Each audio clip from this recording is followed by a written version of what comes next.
नमस्कार, मैं जितेंद्र चतुर्वेदी। दिल्ली की मुख्यमंत्री रेखा गुप्ता ने एक बड़ी लकीर खींच दी है और ये नाहक नहीं कहा जा रहा है। दरअसल मुख्यमंत्री बनने के बाद वो जिस तरह से दिल्ली और दिल्ली वासियों के लिए काम कर रही हैं वो अब साफ तौर पर नजर आने लगा है और उससे ये बात निकल कर सामने आ रही है कि किस तरह से वो एक ऐसी दिल्ली गढ़ने में लगी हुई हैं जो सबकी हो। एक दूसरा, वहाँ सबके लिए जो बुनियादी सुविधाएं हैं वो मुहैया हो पाए।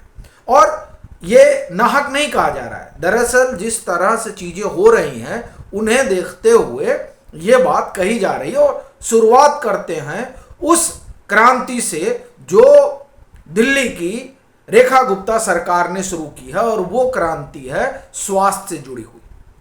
वहां पर आयुष्मान आरोग्य मंदिर शुरू किया गया, 33 आरोग्य मंदिर खोले गए हैं और 17 जन औषधि केंद्र। ये दरअसल स्वास्थ्य की दिशा में उठाया गया बहुत बड़ा कदम है। और ये इसलिए कह रहा हूं क्योंकि जो आप देखिए कि जनमानस है, आम आदमी है, उसके लिए दो तीन चीज़ें बड़ी महत्वपूर्ण होती हैं। उसमें से एक स्वास्थ्य है कि अगर उसे एक बेहतर स्वास्थ्य सुविधा मिल जाए तो बहुत सारा जो है उसका धन बच जाता है। इस लिहाज से अगर आप देखें तो ये बड़ी पहल है। अब जन औषधि केंद्र, वहाँ सभी लोग जानते हैं कि किस तरह से दवाएं सस्ती मिलती हैं। अब ये जो आरोग्य मंदिर खुले हैं, इन आरोग्य मंदिर में तमाम तरह की जो बीमारियां हैं उनकी जांच होगी, उनका इलाज होगा।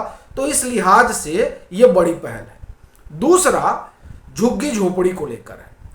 इस बाबत खुद मुख्यमंत्री रेखा गुप्ता ने एक कार्यक्रम में कहा कि जो ये झुग्गी झोपड़ियों पर बुलडोजर वगैरह चला, उसको लेकर एक भ्रम फैलाया गया। उन्होंने कहा कि ये जो कुछ हम लोग कर रहे हैं ये दरअसल ये जो झुग्गी झोपड़ियां हैं इनके रीडेवलपमेंट का प्रोग्राम है, वैसे ही जैसे धारावी में हुआ है। यानी धारावी मॉडल के तौर पर जो दिल्ली की झुग्गी झोपड़ियां हैं उनको विकसित किया जाएगा और वहां पर तमाम जो बुनियादी सुविधाएं हैं उन बुनियादी सुविधाओं को मुहैया कराया जाए। तो इसके लिए ज़रूरी है कि जो बेतरतीब तरीके से आप एक कहें कि बसावट हो रखी है, उस बसावट को पहले तो हटाया जाए और फिर उसको सही किया जाए, व्यवस्थित किया जाए।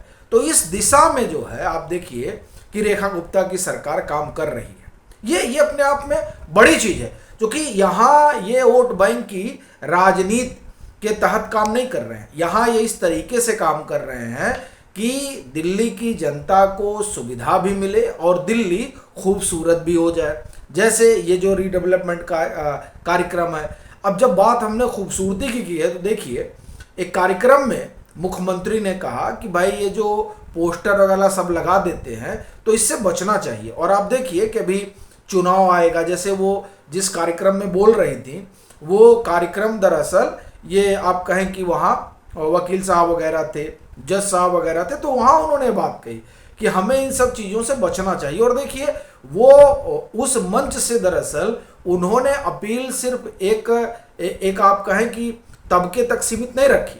उनका सीधा ये कहना था, जो वहाँ से वो संदेश देना चाह रही थी कि भाई ठीक है, जिसको चुनाव लड़ना है लड़िए और तमाम चीज़ें, लेकिन ये जो दीवारों को रंग दिया जाता है पोस्टर से, ये नहीं करना चाहिए। इससे जो है शहर की खूबसूरती बिगड़ती है।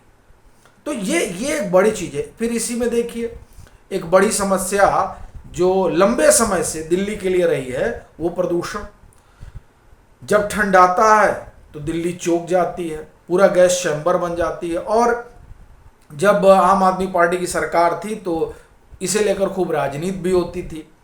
लेकिन अभी आप देखिए कि लोगों को स्वच्छ हवा मिल सके इस दिशा में ये सरकार काम कर रही है। और उसी के तहत ये जो नई व्यवस्था आई है ऑटोमेटिक मिस्ट सिस्टम, इसके ज़रिए जो है एक आप कहें कि दिल्ली को स्वच्छ रखने की कोशिश हो रही है।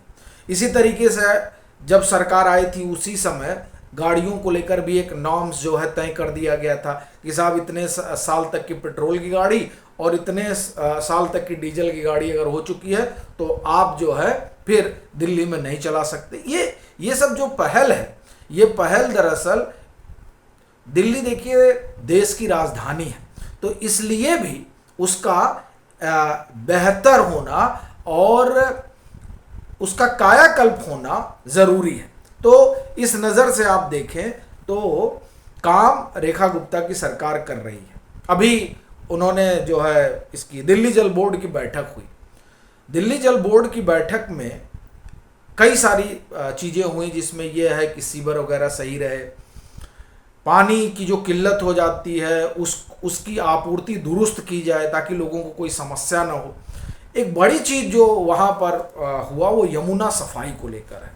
देखिए यमुना, आप अगर आपको ध्यान हो कि जो चुनाव रहा दिल्ली का, उस चुनाव में यमुना सफाई एक बड़ा मुद्दा रहा है और ये हमेशा रहा है।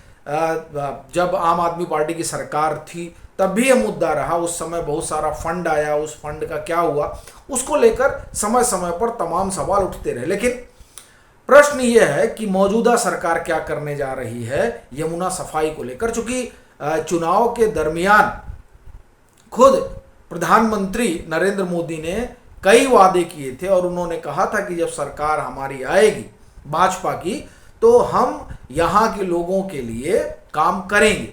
तो उस दिशा में आप देखिए कि ये सरकार चल रही है और यमुना को लेकर एक बड़ा खाका तैयार किया गया। वैसे तो जब सरकार बनी थी, बनते समय ही तमाम तरह से यमुना को साफ करने का काम शुरू हो चुका था, लेकिन यमुना के गंदा होने का जो सबसे बड़ा कारण है ये जो नाले का पानी चला जाता है, फिर जो आसपास में आप कहें कि उधर फैक्ट्रियाँ वगैरह उनका पानी चला जाता है, मतलब उसका जो ट्रीटमेंट होना चाहिए वो ट्रीटमेंट नहीं हो पाता है, पानी का वैसे ही चला जाता है। तो इसकी वजह से यमुना जो है आप देखिए कि दिल्ली में गंदी हो गई है। इसको एक तो फौरी तौर पर ठीक किया जाए, दूसरा दीर्घकालिक योजना कि साहब इसको जो है फिर ये समस्या न आए कि यमुना गंदी हुई। और ये देखिए ये भाजपा का बहुत बड़ा वादा है और इस दिशा में जो दिल्ली जल बोर्ड की जब बैठक हुई तो उसमें बाकायदे रूपरेखा उसकी खींची गई कि साहब 45 बिंदु तैयार किए गए जिसके तहत ये पूरा काम ये हुआ कि करना है। तो वो थोड़ा सा मैं आपको संक्षिप्त में बता देता हूँ क्योंकि वो जानना बड़ा ज़रूरी है जो ये काम काज हो रहा है। उसमें बताया गया कि ये खुद मुख्यमंत्री बता रही हैं कि यमुना की सफाई के लिए सरकार नालों की ट्रीटमेंट, सीवेज नेटवर्क के विस्तार, आधुनिक सीवेज ट्रीटमेंट प्लांट की स्थापना जैसे काम कर रही है।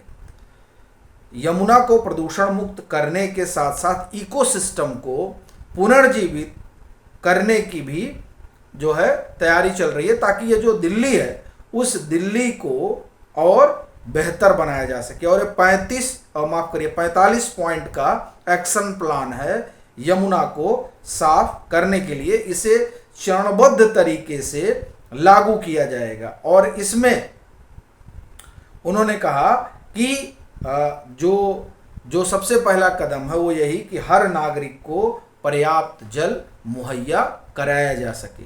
तो ये सब आप देखिए कि ये जो रेखा गुप्ता की सरकार है वो दिल्ली को व्यवस्थित करने और दिल्ली के लोगों को बेहतर सुविधा मुहैया कराने की कोशिश में लगी हुई है। हालांकि आम आदमी पार्टी जो है वो सरकार जो तमाम काम कर रही है उसको कटघरे में खड़ा कर रही है और उसका कहना है कि नहीं 100 दिन में इन्होंने कोई कामकाज किया नहीं है और जिसकी वजह से दिल्ली में त्राहिमाम है। लेकिन उसके इतर जो भाजपा का अपना दावा है वो अलग किस्म का है। मगर फिर भी अगर आप देखें तो इन 100 दिनों में जो इनकी सरकार रही है उसमें जाहिर सी बात है कि जो संकेत मिल रहा है वो साफ बता रहा है कि सरकार बड़ी सजग है दिल्ली और दिल्ली वासियों को बेहतर सुविधा मुहैया कराने के लिए,